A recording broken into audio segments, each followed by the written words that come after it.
Assalamualaikum warahmatullahi wabarakatuh. Perkenalkan, nama saya Ahmad Rafid Akmal dengan nomor induk mahasiswa 2006651100076 dari Universitas Islam Negeri Maulana Malik Ibrahim Malang, Fakultas Sains dan Teknologi dengan jurusan Teknik Informatika. Di sini saya akan mempresentasikan terkait jawaban saya pada praktikum yang ke-10, yaitu materi grab pada praktikum struktur data ini.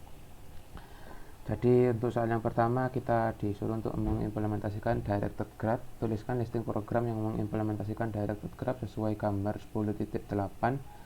Anda dapat melakukan modifikasi pada listing program nomor 5 tugas pendahuluan sehingga merepresentasikan directed graph. Pada listing program nomor 5 itu ini tinggal mengkopas saja, mengcopy paste semuanya, kemudian melakukan beberapa modifikasi. Yaitu di sini ada kelas vertex, kelas grab, dan kelas grab up. Nah, di sini pada kelas grab itu untuk pada listing program nomor 5 itu pada add edge-nya itu menggunakan ada dua. Jadi di sini ada atg mat start n sama dengan 1, kemudian ada yang n start sama dengan 1. Nah, itu menandakan bahwasannya itu mengimplementasikan undirected graph. Jadi dari awal bisa ke akhir, dari akhir juga bisa ke awal.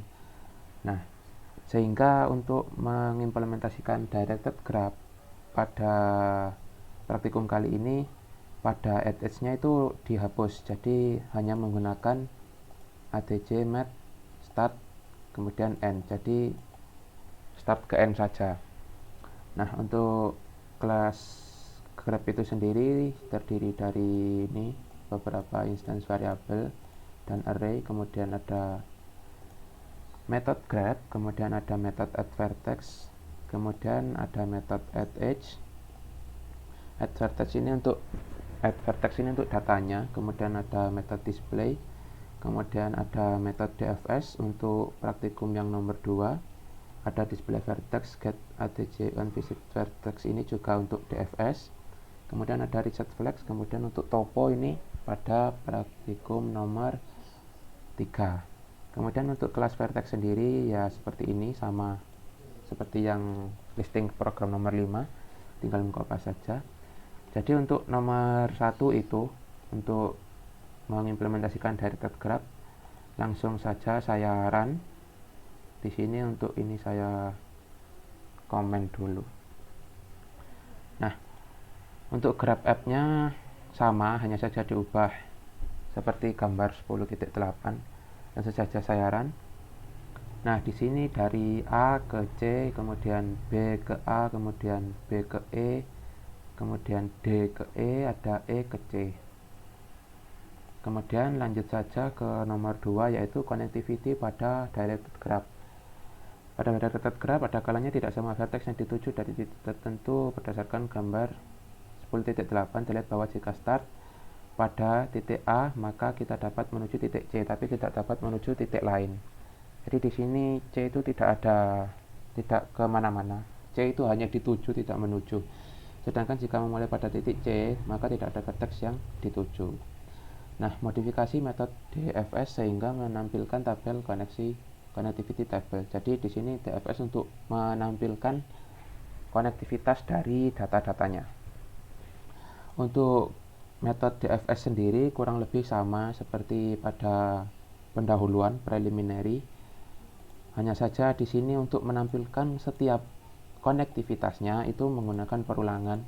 Jadi di sini ditambahkan perulangan for integer row sama dengan 0, kemudian row lebih kecil dari inverse banyaknya data, kemudian row increment. Jadi di dalamnya itu terdapat codingan baris kode milik dfs itu. Nah, langsung saja saya run. Jadi di sini saya uncomment. Nah, kemudian saya run. Nah, di sini visit by using dfs algorithm. Jadi A ke C, kemudian B ke A ke C gitu. Kemudian B itu juga ke E. Kemudian C itu sendiri, kemudian D ke E, kemudian ke C, kemudian E ke C saja. Nah, langsung saja untuk yang nomor 3, ini menerapkan topological sorting pada directed graph. Topological sorting adalah operasi lain yang dapat dimodelkan dengan graph. Operasi ini diperlukan pada situasi di mana item disusun berdasarkan urutan tertentu. Jadi urutannya sebagaimana berikut. Itu kita membuat graph berdasarkan pada gambar 10.10. Nah, ada dua tahapan pada topological sorting, yaitu cari sebuah vertex yang tidak memiliki suksesor, kemudian hapus vertex tersebut dari graph dan tambahkan label vertex tersebut pada bagian awal list. Jadi di sini sudah tersedia baris kodenya, metode topo, kemudian metode no successor, kemudian metode delete vertex, move row up, dan move column left. Nah, perlu diingat bahwa topological sorting tidak dapat dilakukan pada graph yang memiliki cycle. Jadi hanya dapat dilakukan pada directed acyclic graph. Di sini untuk metode toponya sendiri tinggal kita salin saja dari modulnya. Hanya saja kita menambahkan ini inisialisasi deklarasi array, deklarasi ke sorted array, kemudian kita inisialisasikan pada metode graph itu sendiri. Kemudian untuk outputnya berdasarkan urutan berikut sebagaimana gambar ini. Jadi ada metode topo, integer original inverse, kemudian while inverse lebih besar sama dengan 0, integer current vertex, nah no successor. Ini tidak ada no successor, tidak ada suksesornya. Kemudian apabila graph memiliki cycle itu error.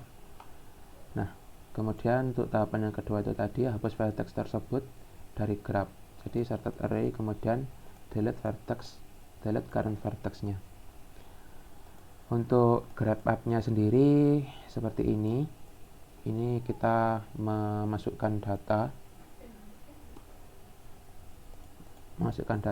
sebagaimana pada gambar ini, add edge, kemudian kita run. Nah, untuk topologically sorted ordernya sama seperti pada modul, yaitu B, A, E, D, G, C, F, H. Mungkin itu saja yang dapat saya sampaikan untuk praktikum kali ini. Kurang lebihnya mohon maaf. Assalamualaikum warahmatullahi wabarakatuh.